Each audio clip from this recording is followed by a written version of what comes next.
The English lady driver, Mrs. Kay Peter, is one of the entrants in the Cape Town Grand Prix, and she's seen here with Rosemeyer and Fondelius. Bernd wishes her luck before she starts in her 1.5-litre Riley.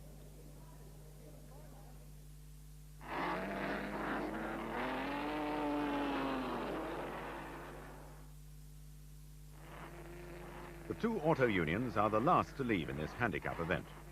Delius setting off just before Rosemeyer, who starts almost 40 minutes after the slowest car, an MG Midget, in this 200-mile race.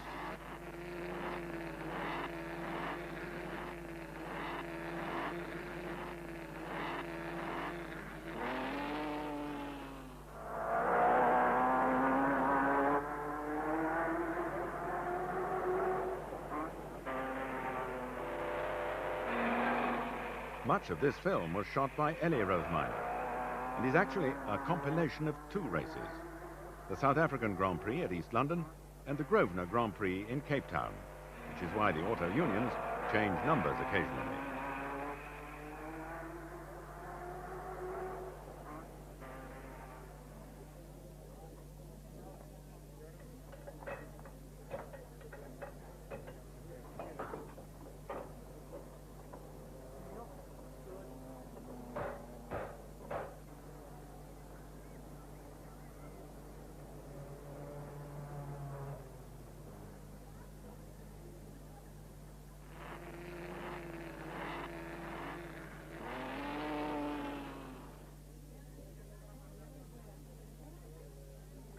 The sand on the track plays havoc with the rear tires of the Silver Arrows, which have to make several pit stops.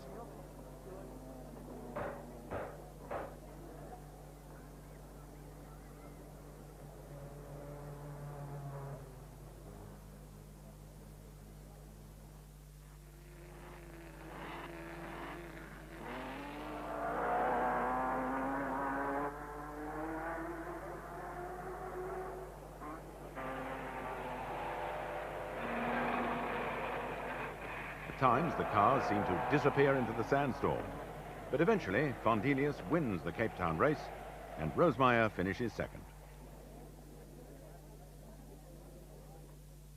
The current version of the W25 has been an unaccustomed disaster for Mercedes-Benz, who after winning 13 races in 1934 and 35, scored only 2 victories in 1936, as opposed to the 6 of their arch-rival Auto Union.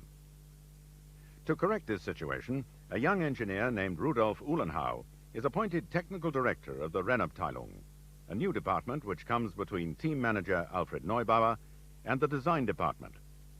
Uhlenhau takes 2 cars to the Nürburgring and discovers that the chassis and suspension are very inefficient.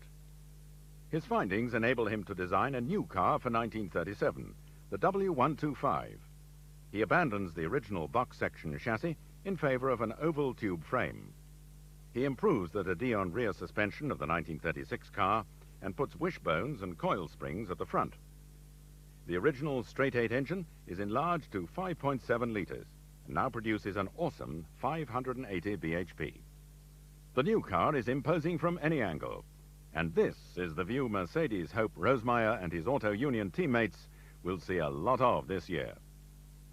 The first race for Mercedes is the Tripoli Grand Prix, and they take 4 cars for Rudolf Caracciola, Manfred von Braukitsch, Hermann Lang, and their new driver, the young Englishman, Dick Seaman, chosen by the German team after his sensational 1936 season, in which he drove a 10-year-old Delage with great success.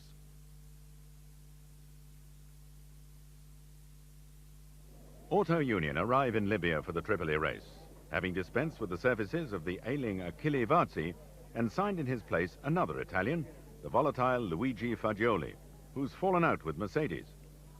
Their cars are basically unchanged from 1936. Libya is an Italian protectorate, whose governor, a former air ace and great motor racing enthusiast, is Marshal Italo Balbo. During practice, he talks with Hans Stuck, Bernd Rosemeyer,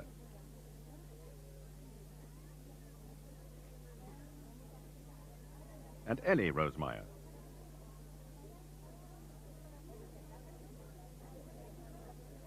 Among 7 Alfa Romeo drivers taking part are Nuvolari and Farina. Luigi Fagioli is here with his wife. And here with their new W125 Mercedes are Caracciola, von Brauchitsch, and Lang. During a lull in practice, Ellie peels an orange for Bernd, who talks with his mechanic, Ludwig Sebastian. The opening laps of the race are furiously contested by Caracciola and von Brauchitsch for Mercedes, and Rosemeyer and Stuck for Auto Union.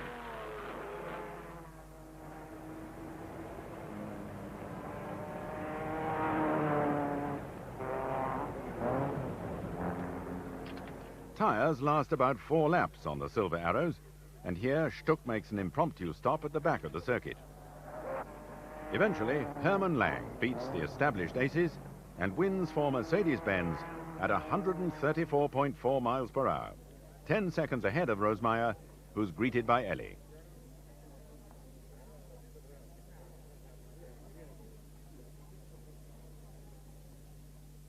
Delius is third.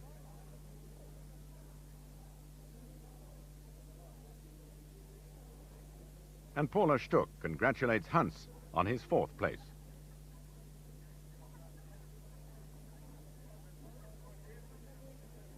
It's the first victory for former race mechanic Hermann Lang. At the end of April, there's a test day at Arbus for the new banking on the North Turn. Bernd Rosemeyer settles into his car, and Ernst von Delius hands him his steering wheel. Auf der neu erbauten Nordkurve der Avus Berlin führte die Auto-Union mehrere Versuchsfahrten durch. Natürlich weiß dem, wenn man nicht beides fahren zugemacht.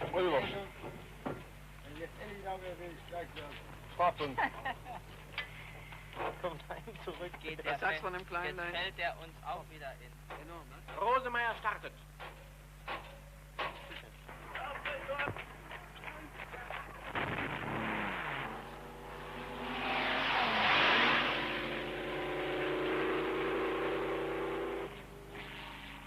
Rosemeyer proves that a speed of around 110 miles per hour can be maintained through the bend, twice the previous maximum.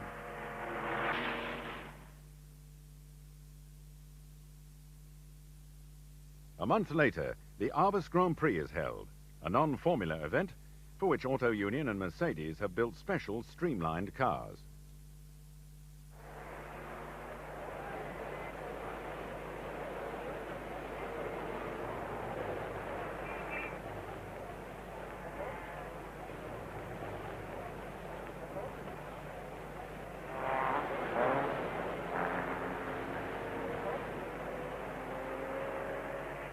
An estimated 380,000 people line Berlin's 12-mile Autobahn circuit.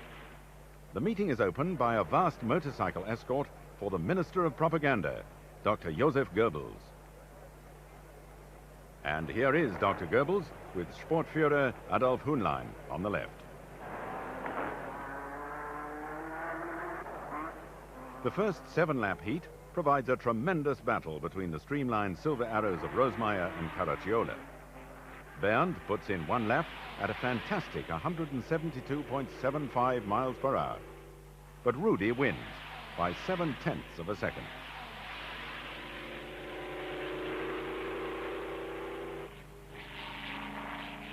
The streamliners are reaching 240 miles per hour on the 6-mile straights. Von Brauchitsch wins Heat 2 from Rudolf Hasse and Hermann Lang. But Manfred's Mercedes fails in the final.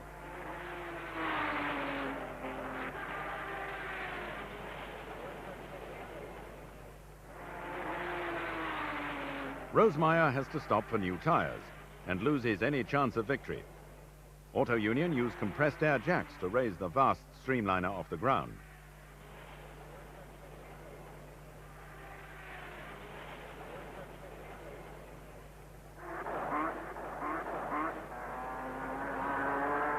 And here's Fagioli in the other streamliner, while Delius is driving a normal car. Dr. Josef and Magda Goebbels look unimpressed as Hermann Lang wins the fastest ever motor race at the astonishing average speed of 162 miles per hour. Von Delius is second, Hasse third, and Rosemeyer fourth. Despite this all-German success, Sportführer Hühnlein and Dr. and Frau Goebbels still don't look very happy.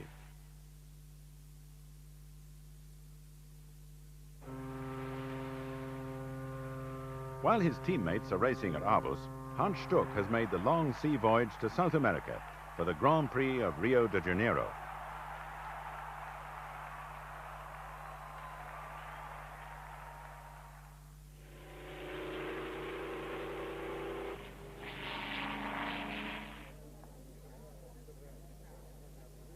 Stuck's main rival is Carlo Pintacuda, driving a 12-cylinder Alfa Romeo.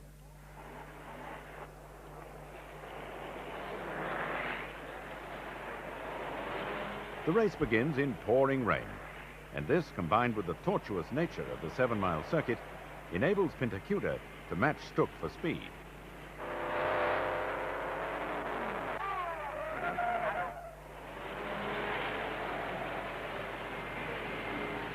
They swap the lead several times, and it's Pintacuda who eventually wins, 4 seconds ahead of Hans.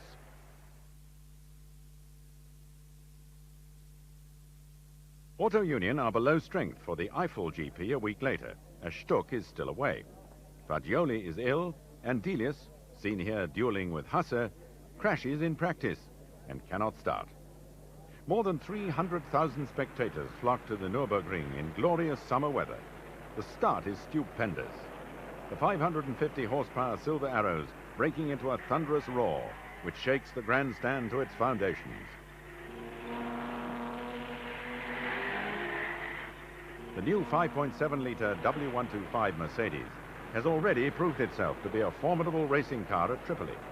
And now Caracciola completes his standing lap at an astonishing 83 miles per hour. He's then passed by Rosemeyer, but fights back to regain the lead.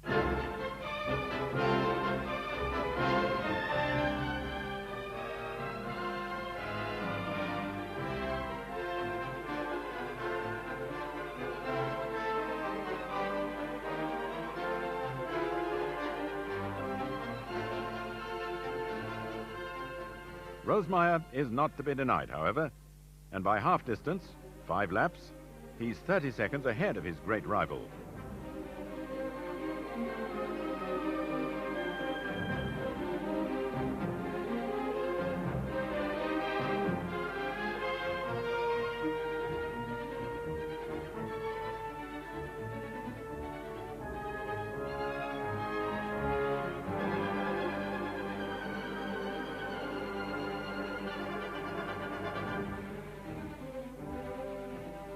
This shot gives us an excellent view of the handsome lines of the 6-litre C-type Auto Union. In 1934, the mechanics took some 90 seconds to change all 4 wheels and add 200 litres of fuel. Today, watched by Elie Rosemeyer, they do the same job in a remarkable 25 seconds, and Berndt goes back into the race without losing his lead.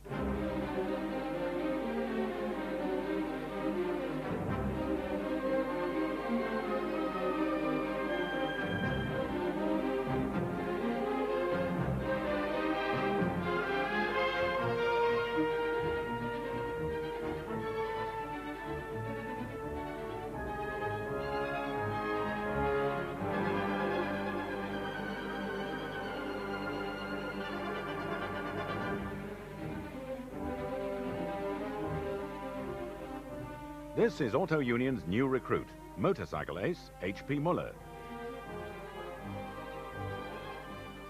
Manfred von Braukitsch slides the W125 out of the carousel in his usual exuberant fashion. And here's Müller on his way to 7th place. But the day belongs to Rosemeyer.